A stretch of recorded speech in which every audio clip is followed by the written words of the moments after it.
Assalamualaikum warahmatullahi wabarakatuh. Perkenalkan, nama saya Alif Rehan Fajar Sapandi dengan NIM 121-2020-0119 akan menjelaskan tentang hakikat alat dan media dalam mata kuliah Filsafat Pendidikan Islam yang diampu oleh Bapak dosen pengampu Haji Yudi Irfandanya MAG. Pertama-tama yang akan saya jelaskan itu berupa materi-materinya, pembagian materinya. Terdiri dari pengertian alat dan media, kemudian hakikat alat dan media, jenis-jenis alat dan media, kemudian kesimpulan. Pertama ada pengertian alat. Pengertian alat ini sangat banyak. Ahli yang memukakan diantaranya ada Langeveld, Sutari Mambenabib, dan Ahmad Marimba. Menurut Langeveld, alat pendidikan adalah suatu perbuatan atau situasi yang dengan sengaja diadakan untuk mencapai suatu tujuan pendidikan. Menurut Sutari Imam Bernabib,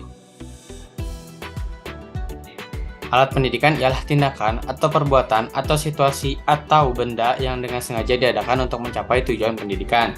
Alat pendidikan ternyata mencakup pengertian yang luas, termasuk ke dalamnya alat yang berupa benda maupun yang bukan benda.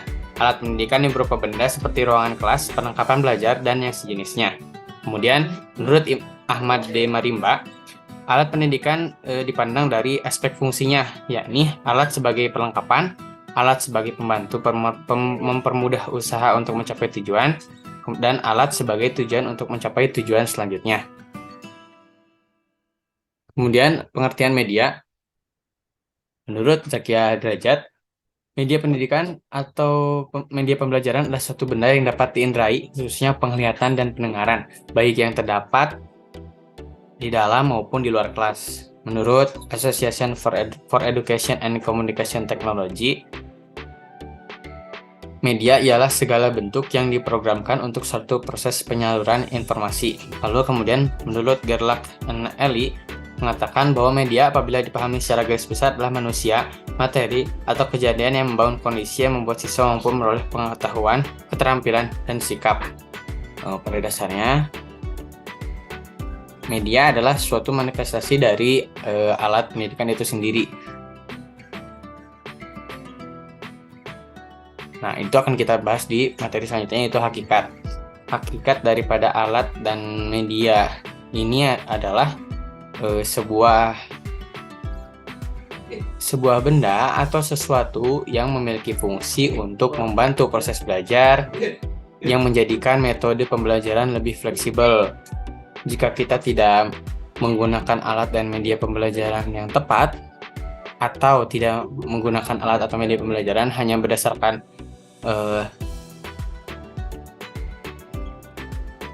dari diri kita sendiri, tidak ada media pembantu, tidak ada sarana prasarananya, itu akan terasa kurang, akan terasa lebih sulit.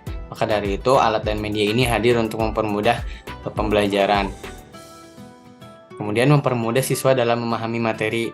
Jika kita hanya menyampaikan materi secara teori dan tidak mengadakan sebuah praktik yang menggunakan alat dan media, maka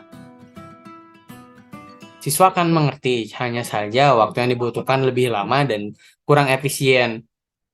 Jadi kekurangan dalam segi efektivitas dan keefisiensian pembelajaran yang akan terjadi. Dari itu alat dan media hadir untuk membantu. Kemudian yang selanjutnya adalah jenis alat. Alat terbagi menjadi dua, alat ada yang bersifat material dan alat ada yang bersifat non-material. Alat yang bersifat material seperti alat-alat belajar, misalnya buku, pensil, dan sebagainya.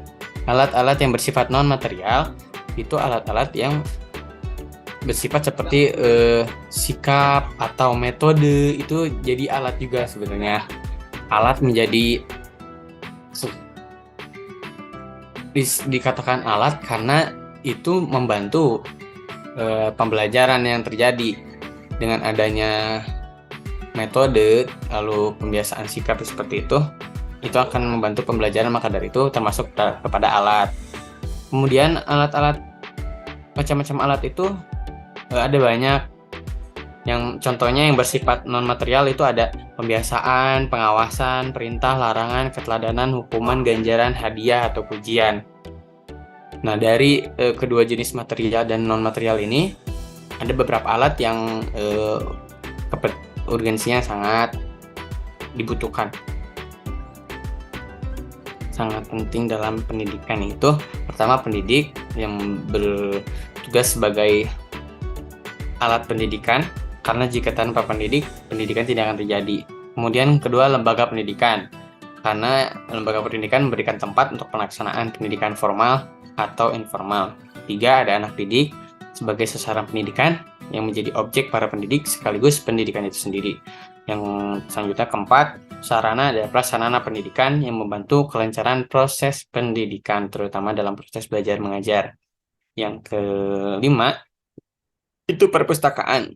Itu berisi buku-buku yang memberikan informasi pengetahuan kepada pendidik dan peserta didik. Keenam, kecakapan atau kompetensi pendidik, sehingga memberikan pengajaran yang profesional dan sesuai dengan kapasitasnya. Ketujuh, metodologi pendidikan dan pendekatan sistem pengajaran yang digunakan. Kedelapan, manajemen pendidikan yang mengolah pelaksanaan pendidikan. Kesembilan, strategi pembelajaran. Kesepuluh, evaluasi. Dan ke-11, motivasi belajar.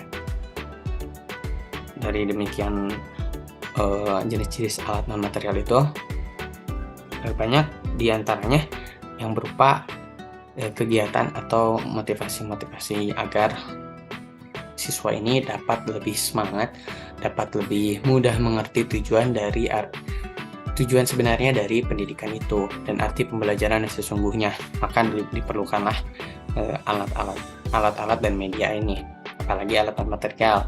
Alat material itu juga penting, hanya saja dia adalah satuan benda, jadi tergantung bagaimana kita menggunakannya. Kalau non material itu tergantung bagaimana kita menyampaikannya, melakukan pembiasaannya agar tercipta sesuatu yang sesuai dengan tujuan pembelajaran yang kita inginkan. Kemudian ada jenis-jenis media. Jenis-jenis media juga sama, ada yang bersifat material dan non material.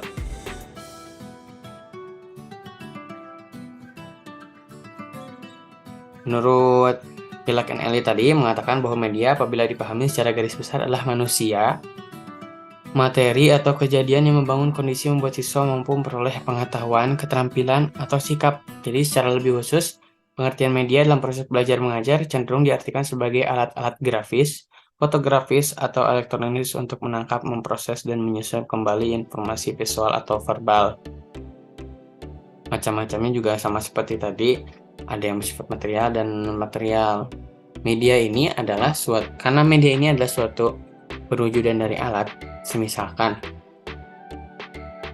alat itu alat praktik, disebut alat praktik, berarti medianya ya menggunakan kaca pembesar dan sebagainya. Seperti itu contohnya. Kemudian media pendidikan ini ada yang bersifat audio dan visual. Ini akan membantu peserta didik dalam lebih memahami materi yang disampaikan. Seperti halnya kita menyampaikan suatu materi sejarah misalnya, kita akan lebih mudah mengerti dan lebih terbayang jika kita menampilkan sebuah video seperti itu. Lalu kemudian media ini juga berfungsi sebagai memfleksibelkan pendidik untuk mengubah metode pembelajaran. Ada yang namanya metode sosiodrama yang memerlukan video sebagai contoh dari metode pembelajaran yang nantinya akan diperagakan oleh para murid. Kemudian ada metode menceritakan kembali, kemudian ada metode meniru. Kita harus menggunakan media pembantu. Jika hanya diceritakan akan menyebabkan murid ngantuk di kelasnya, peserta didiknya kurang efisien dan kurang efektif. Pada itu media ini muncul, media visual dan media audio.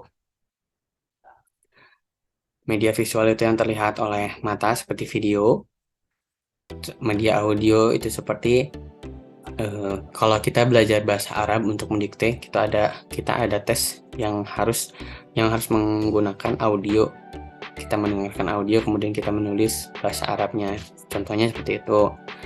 Kemudian kita disuruh peserta didik diperintahkan untuk mendengarkan dan mengulangi apa yang telah didengar, atau mengidentifikasi apa yang telah didengar, seperti halnya tes-tes listening pada bahasa-bahasa asing, bahasa Inggris dan bahasa Arab. Seperti itu. Kemudian yang terakhir berupa kesimpulan. Kesimpulannya adalah hakikatnya alat adalah sesuatu yang dibuat dan digunakan untuk mencapai suatu tujuan.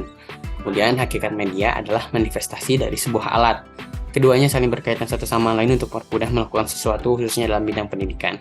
Seperti yang telah disampaikan tadi, alat itu sesuatu yang dibuat dan digunakan untuk mencapai suatu tujuan. Alat ini bukan berarti alat secara materi, namun ada juga yang non materi seperti tadi, berbentuk metode, pujian, hadiah, itu juga termasuk alat. Kemudian media adalah manifestasi dari sebuah alat.